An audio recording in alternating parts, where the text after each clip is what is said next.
누구에게나 좋아하는 음식이 있습니다. 정말 너무나 좋아해서 영혼까지 위로받는다는 소울푸드. 재밌는 건 이 소울푸드가 성별에 따라 차이가 난다는 건데요. 교양만두팀의 구팀장 요요. 요요가 있을 땐 한 주에 한 번은 무조건 점심으로 돈가스를 먹었는데, 아니 무슨 인간이 맨날 돈가스만... 이래서 퇴사했나? 참고로 제 소울푸드는 떡볶이인데요. 예전엔 개킹밖에 맘대로 못 먹었죠? 오늘의 교양만두는 듣기만 해도 배고파지는 남녀 소울푸드에 대한 이야기입니다. 남초회사에서 점심으로 자주 먹는다는 이 메뉴, 제육볶음. 한식집이나 분식집에 가면 대부분 팔고 있을 정도로 흔한 메뉴인데 그게 다 이유가 있어서겠죠? 점심시간에 개 잘 팔리니까. 제육볶음이 대중화된 건 1980년대쯤부터지만 처음 등장한 시기는 조선시대였습니다. 17세기의 문헌 음식디미방을 살펴보면 멧돼지고기인 야저육, 집돼지고기인 가대육 요리법이 나오는데 이게 바로 제육볶음의 시초가 되는 음식으로 추정됩니다. 이땐 고추장이 아직 없었기 때문에 간장을 썼고요. 돼지를 기르는 사람 또한 적어서 직접 산행한 멧돼지로 요리하는 경우가 많았습니다. 그런데 멧돼지는 맹수나 마찬가지라 한 마리를 잡으려면 사냥꾼 여럿이 필요해 효율이 떨어졌죠. 왕실에선 재래상 차림 때 돼지를 많이 썼기 때문에 직접 기르기도 했는데요. 우리나라 돼지는 체구가 작은 편이라 당나라에서 수입한 돼지를 길렀다고 합니다. 돼지를 얼마나 많이 쓰면 수입까지 하냐고요? 당시 기록을 살펴보면 약 1년간 왕실에서 썼던 돼지고기가 500마리는 넘었다고 합니다. 수입을 할 수밖에 없었겠죠? 돼지 사육이 흔해진 건 사실 100년이 채 되지 않은 비교적 최근의 일입니다. 대중화가 늦어진 이유는 돼지 자체가 많지 않아 소보다 비쌌고요. 소는 밭을 갈 때도 쓸 수 있지만 돼지는 먹는 것 외엔 아무 쓸모가 없다면서 아예 기르지도 않았었다고 하네요. 시간이 흘러 근대 이후에 돼지고기가 흔해졌고 1980년대 중반엔 제육볶음이 등장. 서울 중구 곳곳의 식당들이 제육볶음을 팔기 시작하면서 점차 대중적인 음식으로 자리 잡았습니다.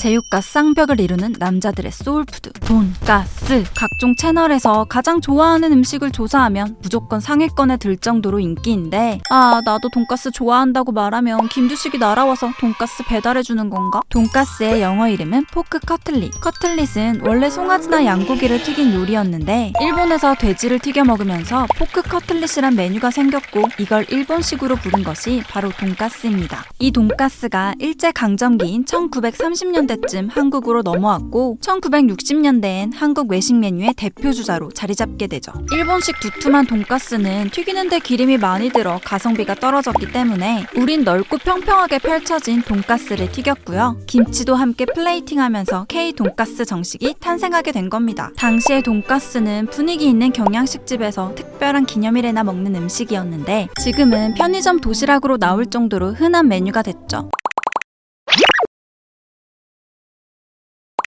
제육이든 돈가스든 아니 남자들은 왜 이렇게 고기를 좋아할까요? 그냥 단순히 존맛이어서? 여기에는 진화론적 이유 등 다양한 의견이 많은데 그 중에서도 흥미로운 얘기가 하나 있습니다. 육식남이라는 말을 들어보셨나요? 강인함이나 남성성을 어필하는 성향의 남성을 뜻하고 그 반대 성향의 사람들을 초식남이라고 하는데 이 단어들은 신조어이지만 사실 꽤 오랜 역사가 있습니다. 이건 1940년대 캠벨사의 쇠고기 스프 광고인데요. 대놓고 only for men, 오직 남자를 위한 음식이라고 홍보합니다. 가족들을 먹여 살리기 위해서 힘든 육체 노동을 하는 가장이 고열량의 고기를 먹어야 한다는 사회적인 인식이 있었던 건데요. 이 때문인지 최근 발표된 한 연구에 따르면 지금도 고기를 즐겨 먹는 남자가 남성성이 강하다고 여겨지고 전통적인 고정관념이 강한 남성일수록 소고기, 닭고기 등을 더 많이 먹는 경향이 있다고 합니다. 남성들이 고기를 먹는 모습을 더 자연스럽게 여기는 오랜 문화가 지금의 식습관에도 영향을 주고 있다는 분석이죠. 근데 좀 억울하다. 나도 고기 완전 좋아하는데.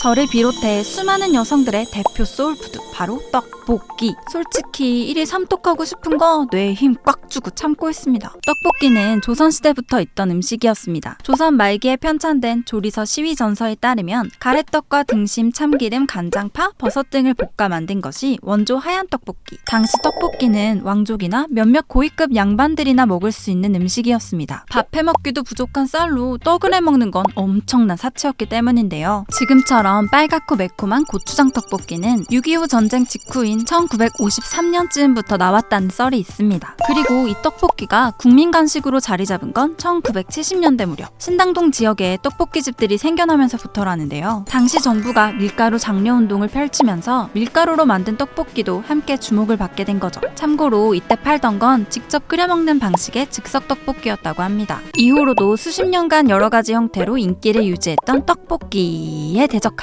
뉴페이스가 있습니다. 최근 들어 10대, 20대 여성들에게 급 호응을 얻고 있는 소울푸드 마라탕. 포털 사이트에서 마라탕에 대한 검색 내용을 살펴보면 10대가 27.7%, 체크카드 이용 통계를 봐도 10대가 마라탕에 쓴 돈이 상위권을 차지하고 있습니다. 마라탕은 중국 뱃사공들이 강가에서 돌을 주어 지랑아리를 세우고 각종 채소와 피망, 산초 등을 넣고 데워 먹은 데서 시작했다고 합니다. 이때 쓰인 양념이 중국 향신료인 화자오와 건고추를 함께 넣은 거였는데 이 화자오의 맛을 마라고 하고 건고추의 맛을 라라고 부르면서 마라가 탄생했습니다. 이후 마라탕이 한국에서 인기를 얻기 시작한 건 버블티와 대만 샌드위치가 유행하던 2010년 중반부터입니다. 처음엔 중국인 유학생을 대상으로 한 음식 중 하나였는데요. 점점 한국인의 입맛에 맞게 변해가면서 이젠 꽤나 대중적인 퓨전 음식으로 자리 잡았죠. 전문가들은 마라탕이 국내에서 특히 Z세대에게 인기 있는 이유를 두 가지 정도로 꼽는데요. 특유의 중독성 있고 얼얼한 매운맛, 그리고 내가 좋아하는 재료만 먹고 싶은 만큼 넣어서 끓여 먹는 방식을 자기 취향을 중요시하는 1, 20대들이 선호한다는 거죠. 떡볶이와 마라탕, 그리고 여성들의 소울푸드로 꼽히는 또 다른 음식 닭발. 공통점은 맵다는 건데요. 사실 왜 유독 여성들이 매운 걸 좋아하는지는 정확히 밝혀진 바가 없습니다. 다만 여성들은 생리전 증후군 등으로 급격한 호르몬 변화를 겪는 일이 많죠. 이 때문에 빠르게 스트레스를 해소해줄 수 있는 고탄수화물 음식이나 매운 음식을 선호하는 식습관이 형성되었으리라 추측합니다. 요새 아무리 마라탕이 치고 올라와 봤자 우리 떡볶이가 궁극의 센터맴일 수밖에 없는 이유가 다 있는 거죠.